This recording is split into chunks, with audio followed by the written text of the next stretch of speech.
My name is Abel Ryan, and I am from Metlakatla, uh, and I was born in 1978 in Ketchikan.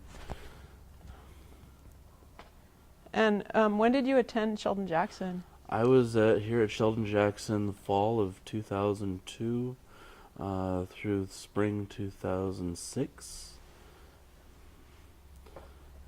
Graduated with my Bachelor of Arts in Liberal Arts. So you were an older student when you Yes, came.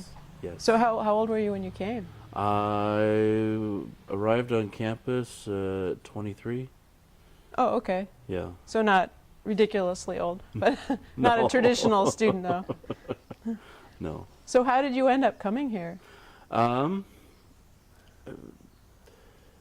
I went to college right out of high school for a year, and I didn't know why I was there, so I stopped after a year just so that I could figure out if college was for me, if it was something that I actually really needed or wanted, and did some traveling, worked in various different fields, all of which I concluded that I really wanted to go back to school, that the education would benefit me greatly for anything and everything I wanted to do.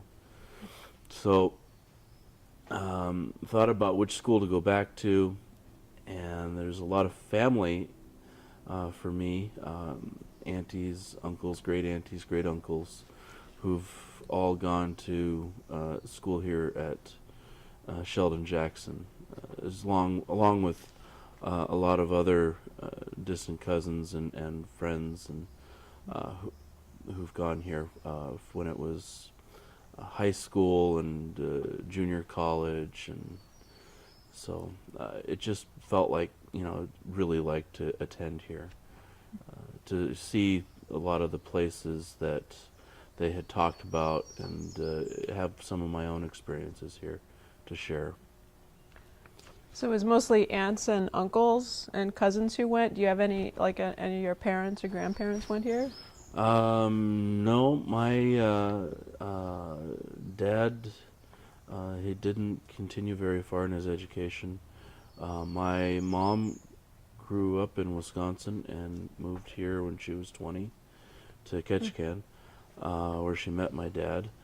And my grandfather went to the Wrangell Institute, and his experiences there burned him from ever continuing on in education. And it also affected the family in that he never taught any of his children or his grandchildren any Shmalgat, Tsimshian language. But he did encourage all of his grandchildren to go to school, and he was very proud when I went back to college and finally graduated.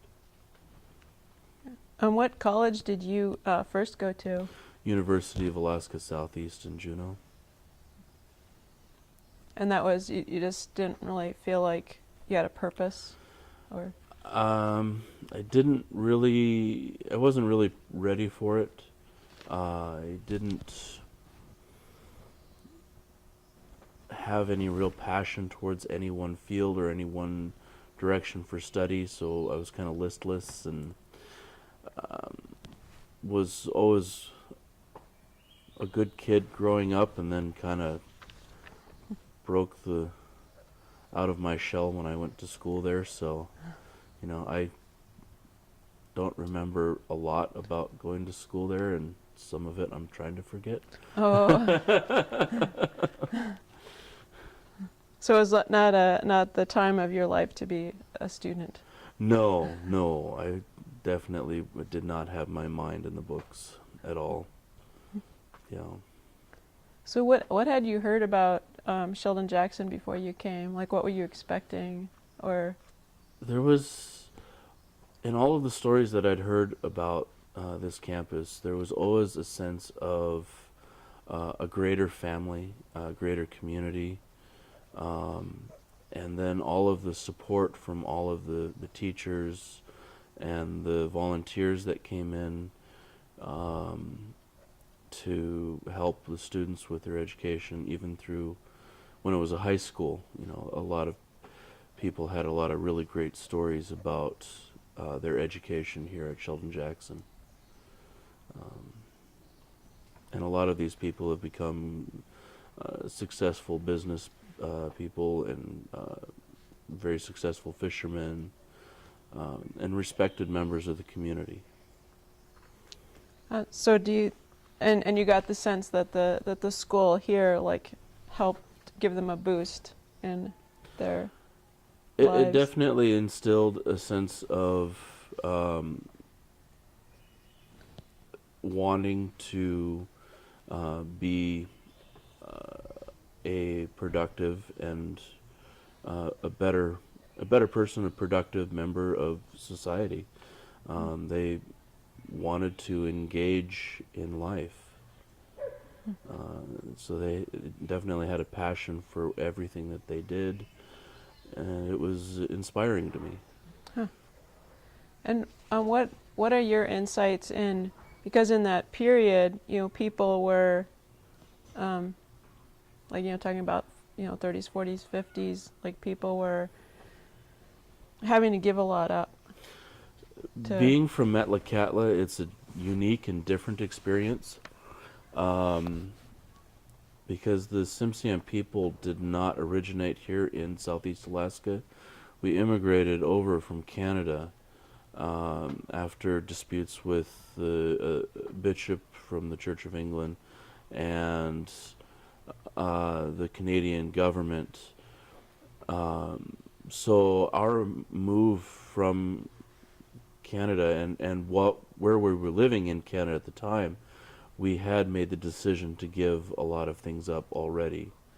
So the concept of giving things up, part of our culture, it was not a new idea for a lot of our the people from Metlakatla.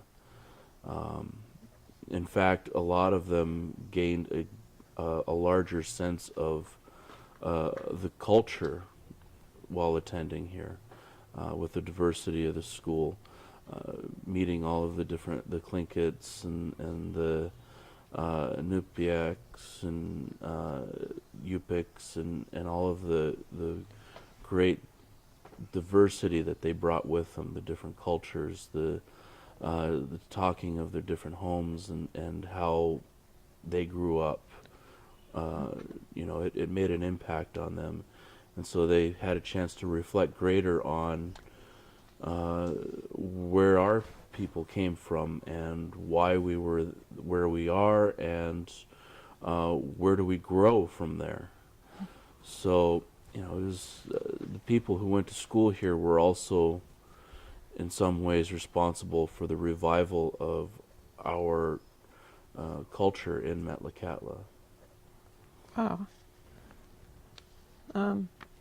So in the experience at Wrangell Institute, though, like, did you know very many people who went to Wrangell Institute? I did not meet very many people who had gone to the Wrangell Institute. My grandfather, I caught him on a weird day, and he actually shared a little bit about going there. It wasn't a lot. He had no love for the place.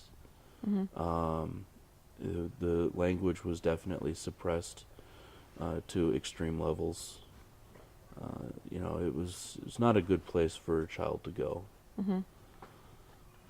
And it had affected him through his adult life too.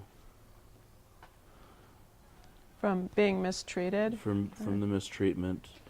In those, when you're that young, you learn, but from being a child, how to raise children, your own children, because you reflect on how all the other adults treated you. And it's difficult for people who grew up in abusive situations in boarding schools and in alcoholic families to really break away from that because it's all they know. So, growing up, it wasn't always the best comfortable situation for, my uncles and aunties, but my grandfather did try to break away from a lot of the bad things that he grew up with. Wow. And how did the like Christian religion and in particular Presbyterian religion factor into the experiences of the people here, like your relatives and? The Presbyterian Church has an interesting start in history in Metlakatla in general. William Duncan and Sheldon Jackson, they admired each other's efforts in their styles of mission work, but eventually they just agreed to disagree. Duncan was reluctant to let a lot of the young people leave Metlakatla to go to school here for different things. And he didn't feel that after his problems with the Anglican Church, the church in Metlakatla was non-denominational, and so he fought any denomination coming in, which is one of the things that he and Jackson disagreed about. So when Edward Marsden left Metlakatla to go to school here, he was one of Jackson's proteges. Marsden ended up going off to college. He went to seminary. He had a law certificate. He was a very well-educated person. And Duncan supported him through his early education, and then when he went off to go to college, revoked a lot of that support, and that left a very bitter taste in Marsden's mouth. And so the Marsden and Duncan feuded a lot, and that included when the people in Metlakatla decided they wanted to bring the Presbyterian Church into the community. There was outright friction between the two of them, which was unfortunate, but eventually the Presbyterian Church came in, and it kind of divided the community for a while, until recently. So Recently? Recently. Like the last decade or two, or? It's something like that, yeah. Huh. There's definitely a split in the community. There was the Duncan Church, which is actually the second Duncan Church. The first Duncan Church was non-denominational, and then they brought in, after the Presbyterians came in, they brought in the Congregational Church to occupy the space. And then in my lifetime, the Congregational Church was pushed out, and the Assembly of God was brought in, and that put another major schism in the community, big split, and so a lot of people were very faithful to the building itself and the memories of the building, so they stayed going there, and it opened up a lot of old wounds between Duncan supporters and Marsden supporters, and it's a bit chaotic. So is it pretty much the people who came to SJ, were they pretty much Presbyterians, or was it just mixed? It was a Oh. mix. Oh. It was a mix.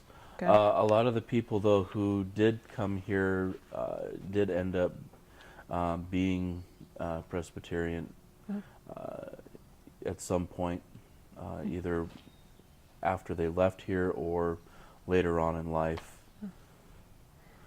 And then, what did you, so when you actually got here, what did you find, and how did it, what were you expecting, and what did you find? I was expecting to find a small campus um, with really old buildings and uh, a chance to just really dive into my education. So when I got here, I found a small campus with really old buildings.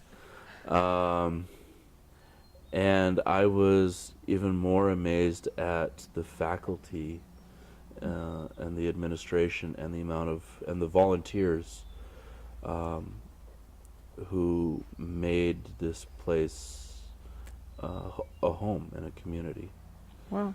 Um, so I instantly fell in love with this campus and the teachers and enjoyed going to school and loved the small classes uh, and the amount of effort that the faculty put into each and every student's education. You know, they generally concerned. You know, if you weren't doing well, they checked on you. If you were sleeping in, sometime, at least if you were a freshman, if you were sleeping in, they knocked on your door to wake you up for Like class. the professor would. Yeah, yeah, they went and knocked on your door. um, and if you weren't in class for some reason, they checked on you later to see how you were doing. You know, if you were ill, encourage you, you know, help, see what you needed to help you get better. If you forgot to go to class or were sleeping in, you know, they asked, do you need an alarm clock? I can get you an alarm clock. You know. So do you think that worked? I It mean, really impacted a lot of students, I noticed.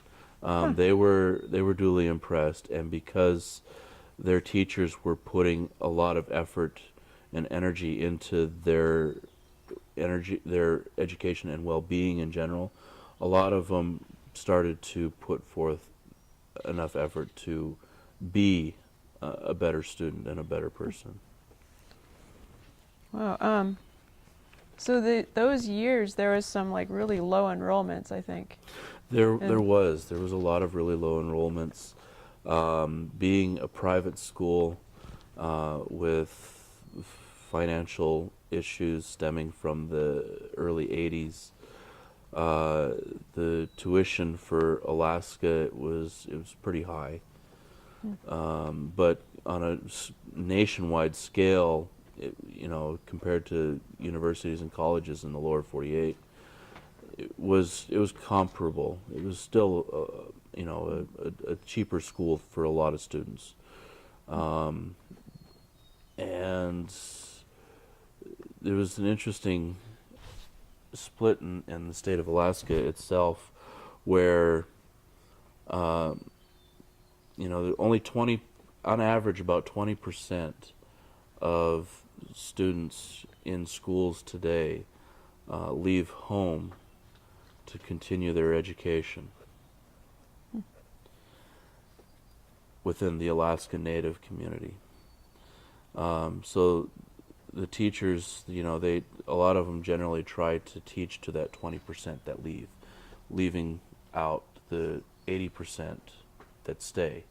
that don't go to college. That don't go to college, you know, so they don't benefit very much from anything they learned in school. And then the 20% that do leave, out of that, 95% of them end up not finishing school. So how do you think? So you went for 4 years and you graduated with a bachelor's degree. Yes. How was that unusual for SJ? There were a lot of people who, when they came here, stayed here and finished. Some students had differing opinions on a lot of things, and generally didn't like all of the loving attention or some of the rules, because it was a Christian-based campus. You know, the campus split from the Presbyterian Church, but they were still affiliated with them. So, you know, there were a lot of rules for the campus here that a lot of the students just didn't quite agree with. uh, especially when it came to things like curfew. Um, They had a curfew there was curfew for students? for students. Yes, there's visitation curfew. You could stay up as late as you wanted, but after a certain hours, um, guys could not be around girls except in the community areas. You know, guys were not allowed in the girls' dorm. Girls were not allowed in the guys' dorm. There's definitely, you know, a split of the sexes, which goes along the lines of a lot of the stories I remember hearing growing up. We had one Vim here, volunteer, who found out I was from Metlakatla and asked about one of the members of the community there, and she was telling me a story about how this one guy from Metlakatla was always being shooed out of the women's dorm at night. You know, so the love of the rules goes back quite a ways, or disregard for them. Yeah. But some students who just didn't agree with the rules to the point where, you know, they moved on to a different school. But there weren't a lot of them. A lot of people, they came here, they loved the campus, they loved the community of Sitka, they loved the faculty, they loved the administration, and so regardless of their opinions and feelings on rules of whatever, they made the effort to stay, you know. So, and what about, you know, like drugs and alcohol? I mean, just being this age population, you know, like how much of a problem do you think it was, and how do you think the school dealt with it, or if they dealt with it? I've found that this school dealt with it about the same way every other school I've ever seen has dealt with it. It's a problem for young people in general. And it's a major contributing factor to the 95% of Alaska Natives who don't complete school or who drop out. Because, you know, it's a lot of people, Alaska Natives, you know, they live in dry communities or in communities where alcohol is very difficult to get.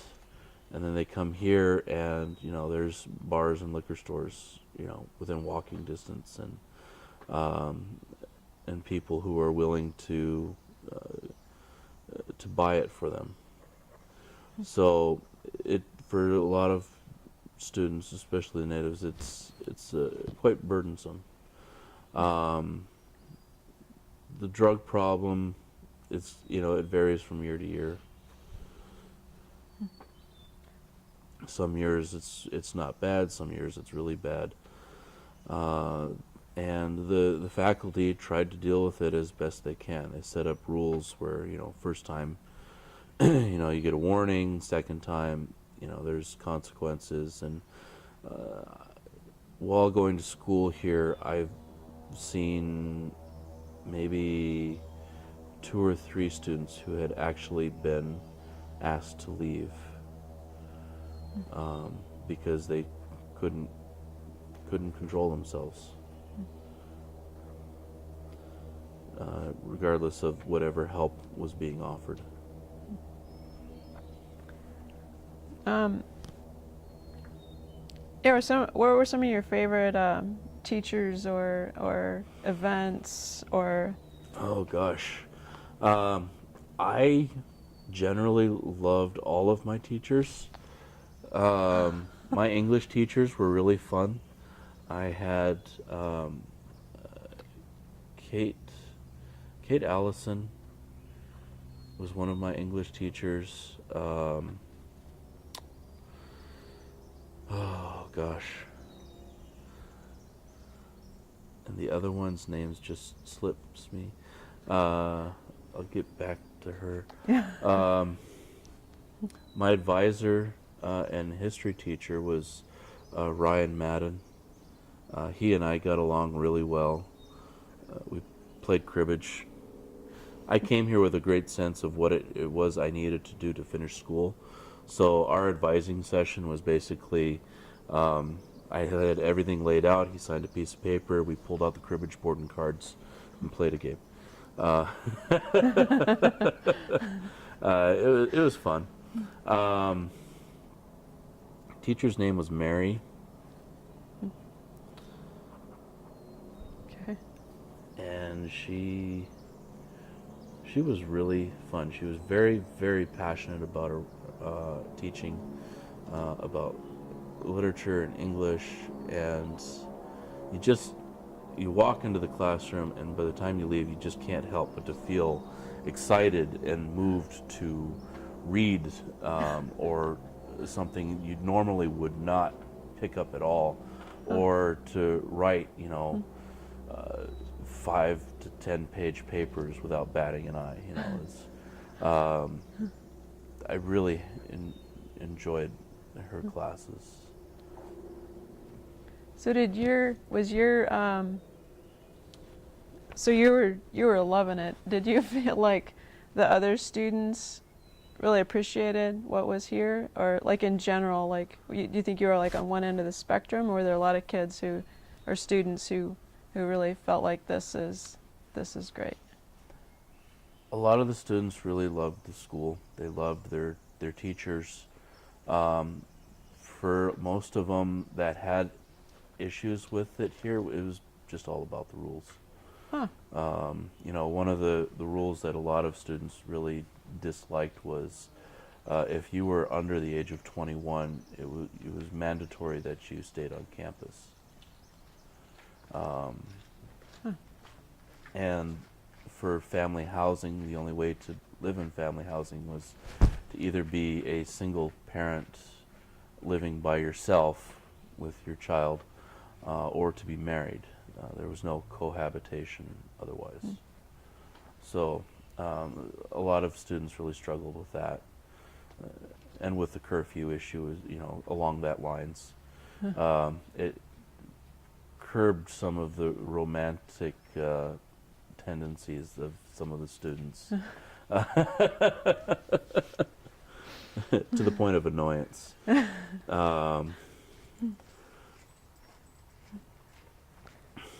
Or did you take any like biology classes or? I did, yes. It was, I took biology, one class with Mel and another one with Dave Turcott.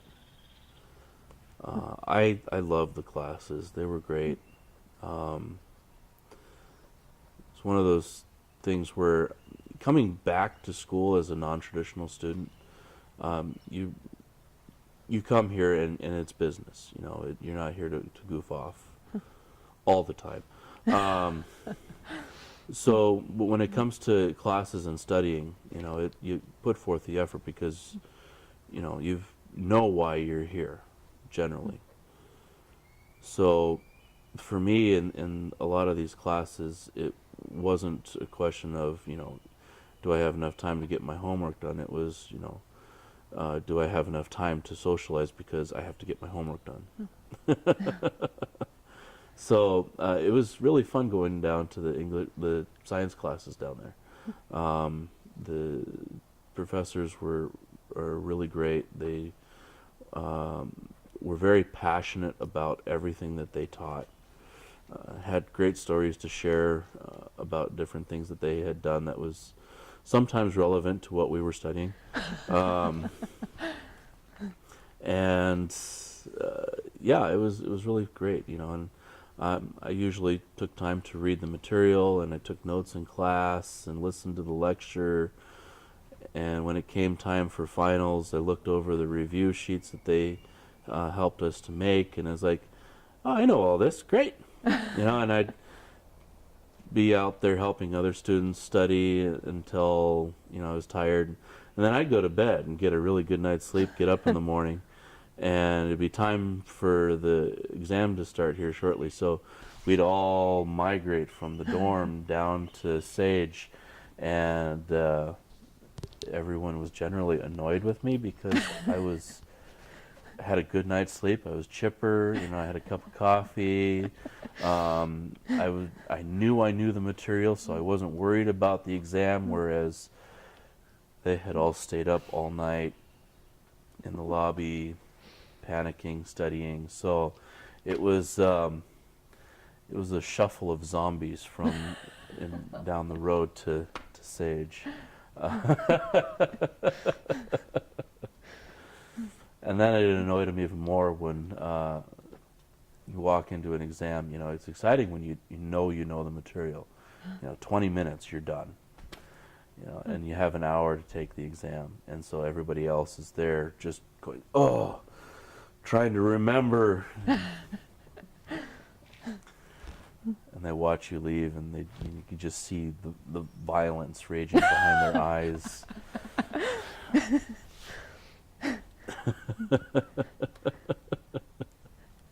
So was that was also a period of, because they almost closed in like 2000, I think, and then right before I came here, it was really close.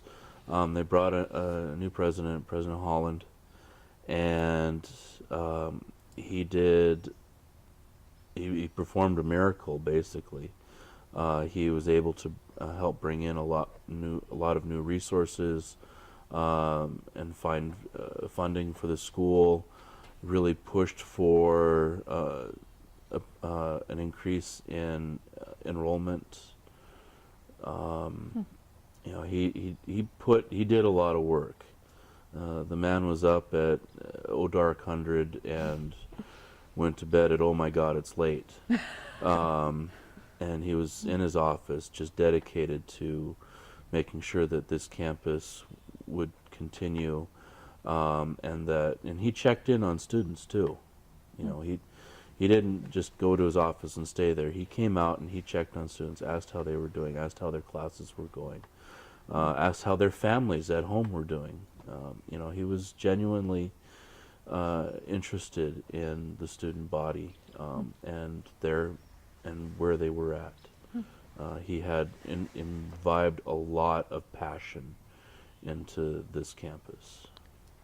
So, and then over those 4 years, there was a couple other presidents, or after Holland left, they hired Dobler as president. Okay.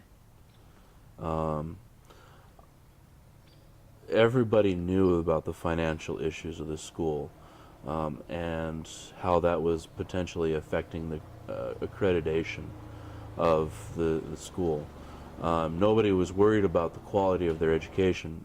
That was never an issue for any of them, because they had great professors, and everybody was just thrilled about everything that they were learning, and so, you know, it was really nice. But there was always the debt was looming like a cloud over everyone's head. You know, it was something that was quietly whispered about or loudly discussed in rooms with closed doors. It was an uncomfortable topic for everybody. Did people have an idea of the size of the debt at that point, or? Some people had an idea for the size of the debt, and that became a major burden for them, because it really tugs on your heart and it just drags you down. You know, it was pretty big. It was pretty substantial. You know, college students, you know, they worry about their debt in the tens of thousands and maybe 100,000, depending on how far you go. And you know, when you're talking about an institution with debt in the millions, you know, it just blows your mind, and you think about it for just a few minutes, and it's like the ocean crushing in on you. You know, it's not nice. And so that kind of was looming over everybody, and it put a damper on a lot of people's spirits. And what about, because I know the college owed a lot of businesses in town money, and the Yes. city of Sitka was pretty hostile to the school, at least in some of those years. Did that, did you get any sense of that, or did that have an impact? Oh yes. Oh yes. The city of Sitka uh, had they'd grown accustomed to the campus being here, and rather than looking at all of the benefits to the community that the campus had been providing, they looked at the police blotter to see which student had made it in the paper today. They just looked at the rather than seeing this as a place to invest, they looked at this place as a hole that they're losing money from. So there was a lot of negative attitude, a lot of bitter feelings in the community about the campus, and a lot of people, just preaching, let's just close it and get it over with, without realizing the full impact that would have on the community. The population-wise, the influx of people coming in to help out in the community, and the fact that the college students who had a lot of love and passion for this place really brought a lot of love and passion into the town itself. I mean, when you went to Sheldon Jackson College, you didn't just love Sheldon Jackson, you loved Sitka too. So for everyone to, when you were tagged as being a Sheldon Jackson student and you walked into certain businesses, you could feel the eyes leering on you sometimes, because people are like, well, it's just SJ, their problem's over there, it's college, and they owe me money, kind of thing. You could feel it with some of the people. And the sense that I got was that feeling continued after the school closed, all the way until when Scott was running for Senate and the community decided to vote to close Hames while he was away. Because he was a big advocate for the campus and for Hames, and he knew its value to the community. And so when Hames closed, that was the final realization to the town. I felt that they're like, well, this really has had a major impact in the community. That's it.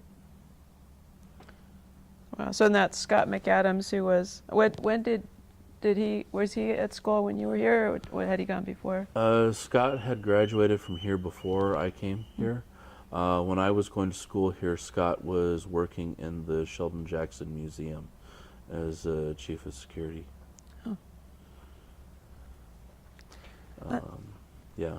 And then, like right now, you're like a full-time professional artist, and how did that develop? Like through like SJ was the connection, or was there any connection? It became a connection to the school. I learned about Simpson Arts from Jack Hudson and Metlakatla.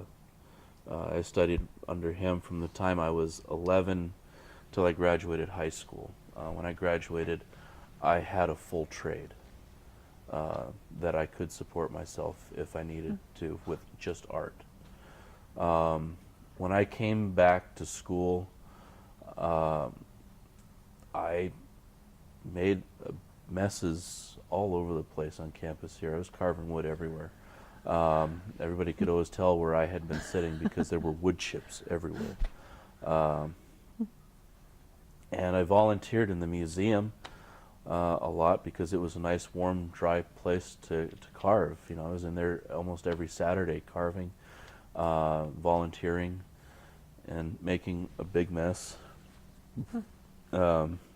I remember adzing in there once on a mask, and chips were just flying everywhere.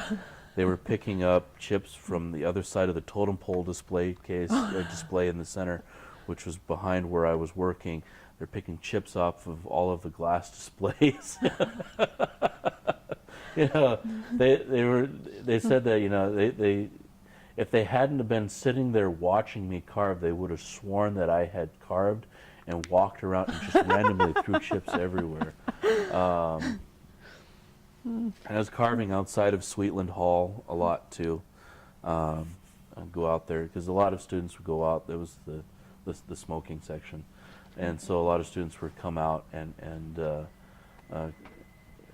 smoke and watch me carve. You know, so I always had somebody to visit with while I was working. And yeah, it was. So I came in with doing art, and the school saw that, and they invited me to teach a carving class and a form line design class. So I was taking classes and teaching classes at the same time, which was really fun. It was a massive workload. Wow. And so at the SJ Museum, when you were volunteering there, you were carving, and were you also doing like some interpretation, like talking to the visitors, or? Yeah, I love doing that.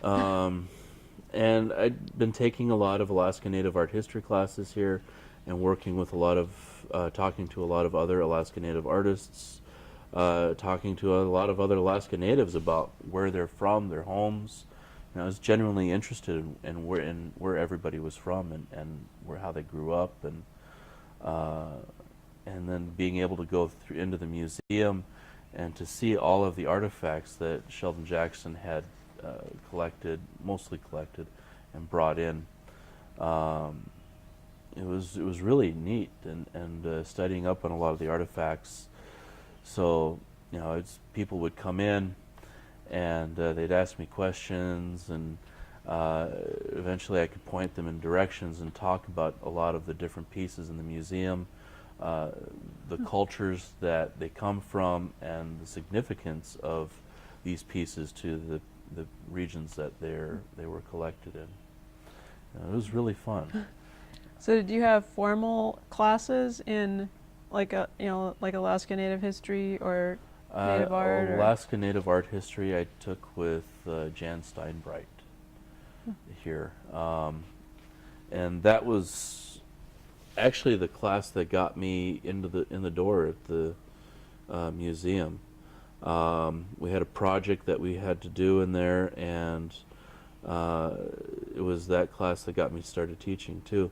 I went to the museum and I talked to Rosemary Carlton, who was the curator at the time, and asked, introduced myself finally, and talked about the classes I was taking, and the project that I had to do in the class, and asked, I'd really like to do something here.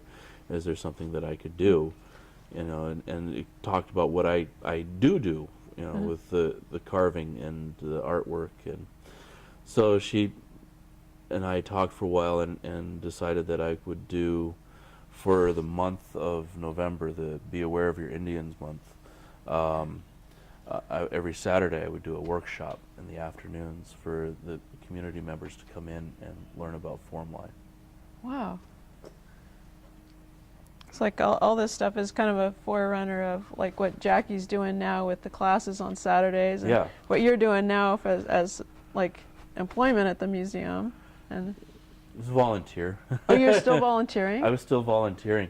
That was the first year. Yeah, I was invited back that July to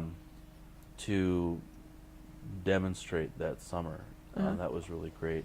I came back and I stayed with Henry Moy, who volunteered on campus for different things. He was an elder in the community, respected by a great deal of people, and he, Jan Steinbright introduced me to him in her office one day, and from there he took me out into the town. He gave me a tour of the community. He introduced me to a lot of people. He found out I liked to carve, so he introduced me to the Thursday night carving group that I just fell in love with. A bunch of guys getting together to carve. What's cool, not cool about that?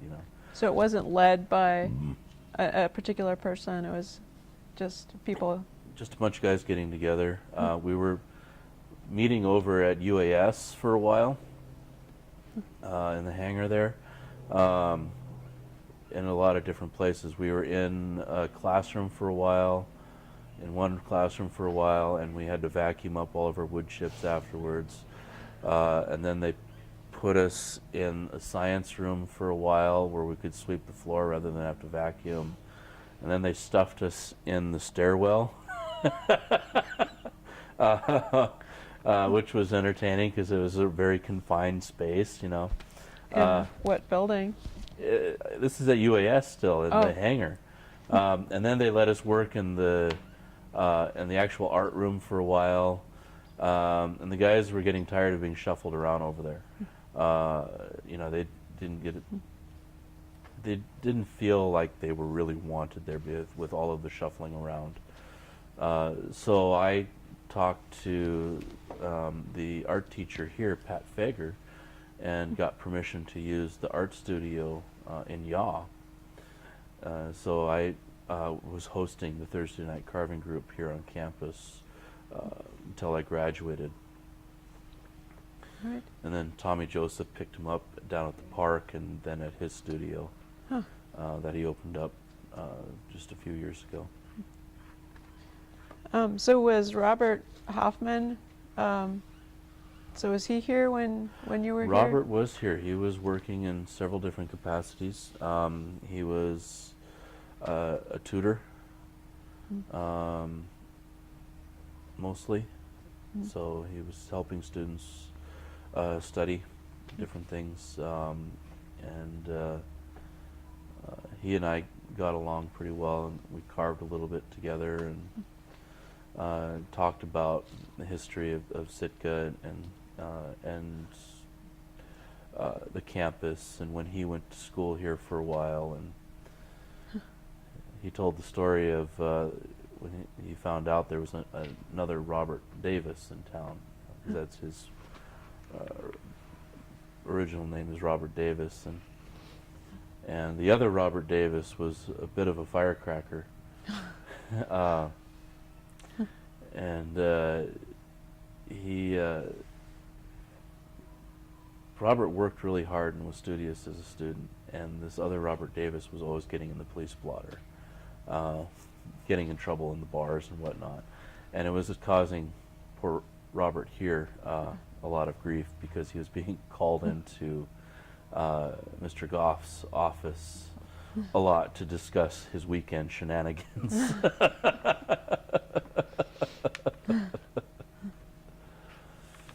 Wow. So the Alaska Native Studies program was, or my impression, it was primarily tutoring and support for Alaska Native students, or was there? There was classes being taught as well. It was headed up by Dennis Demmert, and he helped to create the program in Anchorage, I think. And so he was invited to develop the program here on campus in an attempt for the school to come back to its roots of bringing in Alaska Native students to further their education. It was really an honor to work with Dennis, taking several classes from him and working with him as an advisor. It was really neat. He and Jan decided to bring me on as an adjunct professor to teach the carving, reform line class and carving class. So do you feel like your artwork progressed, or mainly in your depth of understanding of the history, or did your artwork actually make? I had a lot of influences that really pushed my getting into the art and the importance it had to me, because in coming to Sheldon Jackson, I met my wife, and we had a son together here. And you know, and when it comes down to, you know, I'm sitting there in the museum, I'm just finishing up a piece, and my wife walks in with pushing our son in a stroller, and come to sit down and visit for a minute, and having a nice time, and I'm making wood chips, and Wyatt is just tickled pink watching them fly all over the place, and then Sarah, my wife, comes up to me and says, "So, just changed his diaper before coming over here." It's like, "Oh, okay, yeah." It was his last one. It's like, "Oh, okay." So I guess this piece is finished, and going off and doing an emergency sale on some artwork so I can go to the store and get some groceries and another round of diapers. It's amazing what can motivate you to get things done. So did you take out loans to come here, or how? I did not take out student loans to go to school here. I had a lot of, being Alaska Native, I had a lot of, and working on my first bachelor's degree, there was a lot of funding available as being an Alaska Native. Huh. Some of it you really had to dig for, but a lot of it was pretty readily available. So it's as expensive as it was to go to school here. Oops. Sorry, I gotta. Everything was covered, education-wise. This is my child. I'll just be really quick. Hello? Hi. What? I did yesterday. But I did. It's out there. Okay, well, anyway, okay, I'm doing an interview right now. So. Good. All right. I'll see you. Great. All right. I'll see you. Bye. He had to tell me I forgot to put out the trash today. But actually yesterday I thought it was Wednesday, and so I put it out. Very important. Yes, very, yes. Yeah, yeah. And money and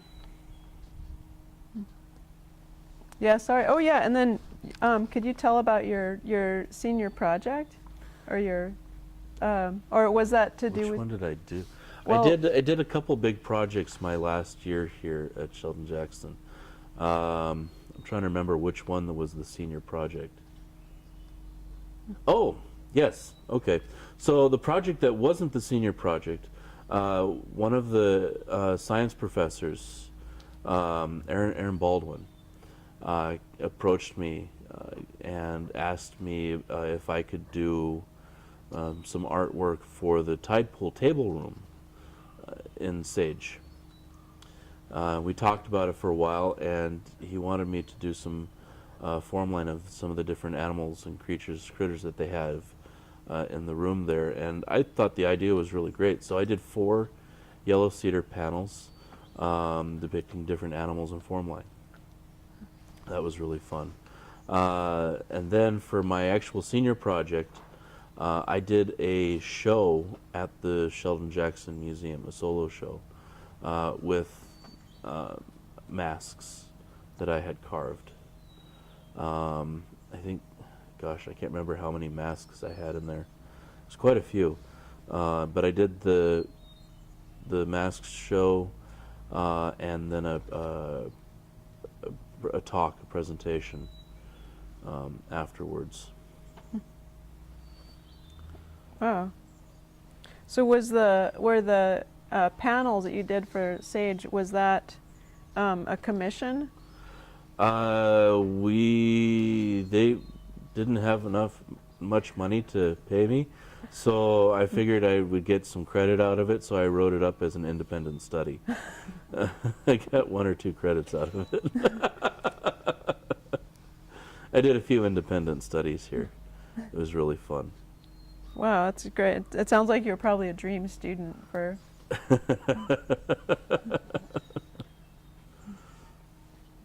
Like, I would love to have a student like you. So what? So, like overall, like how would you sum up the impact that Sheldon Jackson had on your life? Massive, massive impact. Changed my life. Um, I kind of knew I wanted to go back to school. I kind of knew the reasons I wanted to go back to school. Coming to school here was one of the best decisions I ever made. I gained a wonderful education, and a greater love and understanding of the academic world in general, because as an Alaska Native from a village, there's generally a big stigma about people in academia, because they exploit the elders in our villages. You know, they come in and they do studies on different things, you know, wild studies and nature and the beaches, and they use as resources our elders who have a lot of traditional knowledge, and then they don't credit them. And the elders don't know how to deal with that because a lot of them don't have the education behind them to know how to stand up for their rights in that manner. And so that was one of my big drives for getting an education too, was ensuring that that doesn't happen to me, but also allowing me to be in a position where I could potentially stand up for the rights of others as well. Which is what a lot of my family and friends who had gone to school here throughout the years did. Wow. So just learning the system so you can be an advocate. Yeah. Wow.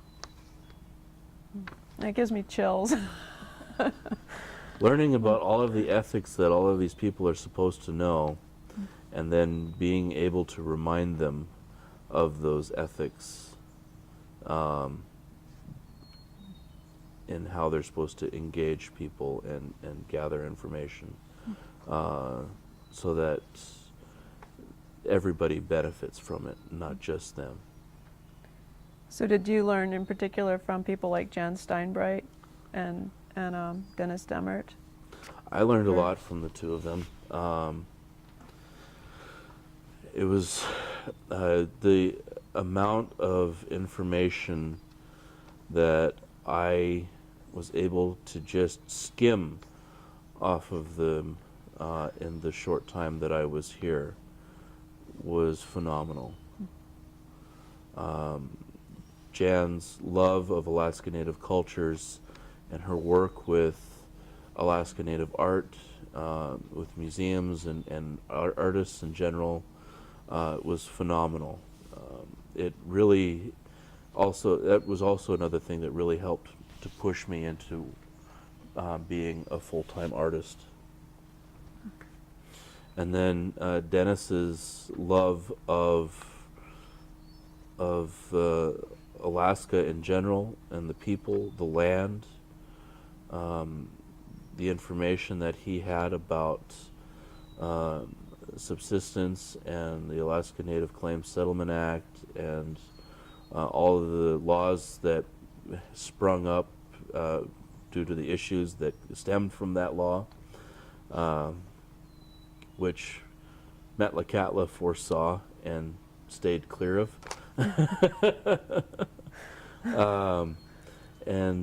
So his love of all of that, he really pushed that. You could really feel it and sense it, and you couldn't help but to get caught up in it and really be moved into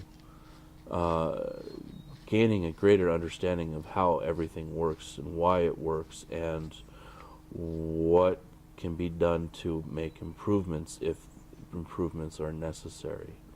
And a large part of that was standing up for elders and other members of the community who might be taken advantage of by outside interests.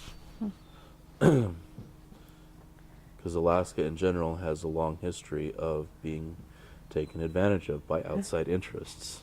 Yeah. That's this whole written history is all about that.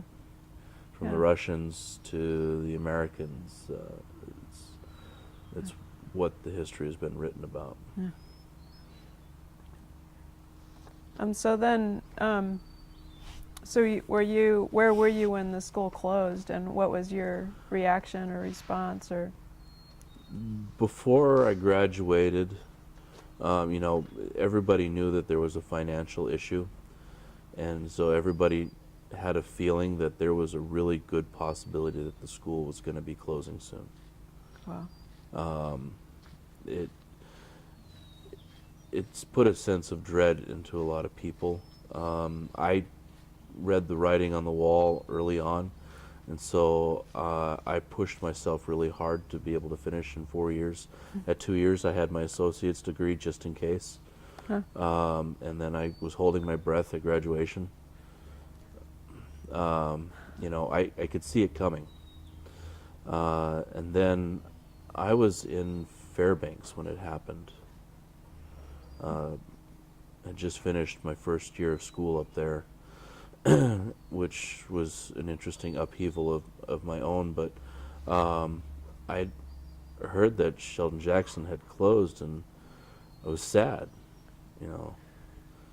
The place that I called home for 4 years is no longer a place people can call home. And then I heard how it had closed.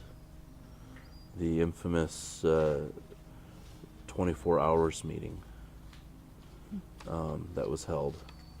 And then finding out through the wayside the effort that Kathy Newman and the faculty and the VIMs put into in finding all of the contact information for as many of the students as they could, both returning students and new incoming students, to inform them that the school is closed because there wasn't a plan established by the administration. It was a huge fallout.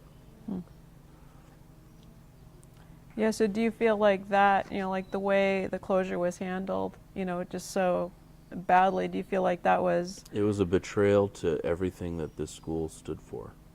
All of the ethics and the sense of community that this place had worked so hard to instill in everybody.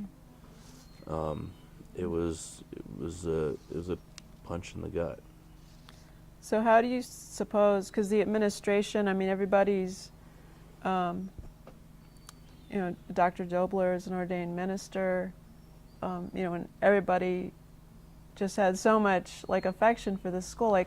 How do you think that came about?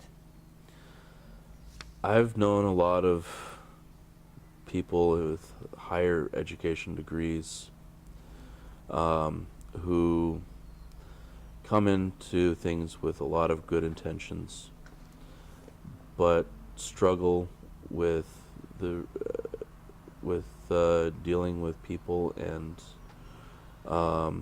as hard as they try, their best intentions are not always the best thought through. And it's with those best intentions that they created the saying, the road of best intentions. You know where that leads, right? It's you intend to do good, you intend to do things right, and then somewhere along the line, the reality of that you're human comes out, and it's not always pretty. So there's a lot of lack of love for Dobler and how he handled the closure of the school. And for the board members who held the meeting to make that overall decision, and how they excluded other board members from the meeting intentionally. When they made the vote to close. When they made the vote to close, not all board members were informed. Wow. It was a hostile shutdown. Yeah. By people who loved the school. Who said they loved the school.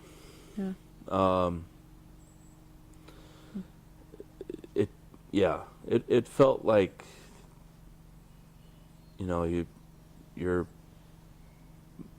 father or grandfather is on life support, you know, and you're hoping for that magical cure to come in, and then your sibling makes the decision without you to, you know, just stop waiting, let's just turn off the machine.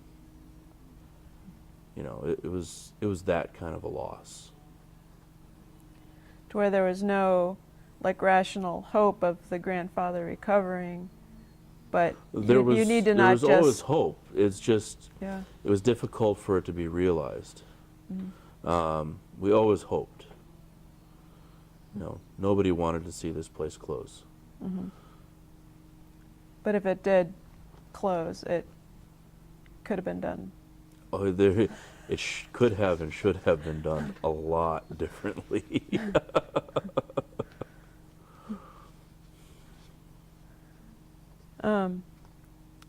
Yeah, and then you're here working at the Fine Arts Camp. I am. I developed a really strong relationship with the Sheldon Jackson Museum while I was here. And while I was going to school up in Fairbanks, you know, I was busy all summer, every summer while I was there. And then I finished school there finally, and moved to Juneau, where my wife wanted to go to school so she could finish her education. And the museum realized that I was right next door, and so they jumped all over me. They just like bringing me over almost every single summer to demonstrate in the museum, and they've brought me over on grants in the wintertime to teach classes in schools for a couple weeks at a time, which is really fun. So I worked with Pacific High School for 2 weeks. The kids really wanted me there, and they worked really hard. It was really fun. And Robbie Littlefield had me teaching in her class in middle school there, her language class, class. And that was really fun. And then being invited over every summer to hang out and visit with friends, you know, it's hard to call it work. It's more like a paid vacation, a family reunion, and you know, I get to come over and see all of my friends and family members who live here in town, and just relive in Sitka, you know, for a week or so at a time. First coming back though, and seeing everything boarded up was really hard. You know. So you got a MFA from Fairbanks? I got a BFA. A BFA. Bachelor of Fine Arts in Native Art Studio and printmaking. Wow. And then how did you, is this your first time teaching with the Fine Arts Camp? This is my first time teaching with the Fine Arts Camp, yes. Yes. It's, Roger and I had met off and on when I was going to school here, and kind of bumped into each other here and there randomly at times. And the museum had always asked me if I'd be interested in teaching here. But there's a lot of other great Alaska Native artists who've been invited here to teach. And so I think Jackie got finally tired of me not teaching here. And so she forcefully introduced me to Roger via email. and insisted that I come and be one of the instructors. And so Roger invited me to the middle school camp. All right. Yeah, it seems like they're trying to do a lot with like the whole campus, like the Sitka Sound Science Center and the Yeah, museum, and it's pretty fun. It's crazy, the activity that's going on campus here in general right now. Yeah. wow. So I've run through all my questions. I don't know if there's something you'd like to like sum up or add, or something we didn't talk about, or. I'm excited for where this campus is going now. I see huge potential in its future. It's amazing to see the state of all of the buildings on campus right now, because in general right now I think they are in better condition than when I went to school here. The amount of volunteers and materials that Roger has been able to almost seem like magically conjure to get all of the work done around here has been just phenomenal. When I was going to school here, Allen Auditorium, it was boarded up. You know, it had residents, you know, but they flew in and out of holes in the walls. You know, so it was a building that I had heard a lot of stories about, and just in sheer reverence of the architecture of the inside of the building, and to have never been in there while I was going to school, it was really sad. You know, every attempt that they made to work on the building itself, something would always happen, and the funding just was never enough. So to finally be able to step foot in there and to see the auditorium and the other classrooms is in the condition that they're in right now is just amazing. Yeah. Wow. And then hearing the stories about, because a lot of the work that had been done on campus was all by volunteers before, VIMS, and it was basically a warm body who could hold a hammer. Not always trained in roofing. I always thought it was interesting on Yaw how the shingles were perfectly lined up. And I thought about it, and I was like, you know, I'm not a professional roofer, but I'm pretty sure that's not how that's supposed to look. And then the electrical, you know, was not always installed by actual electricians. The plumbing was not always done by actual plumbers, not even overseen by actual plumbers.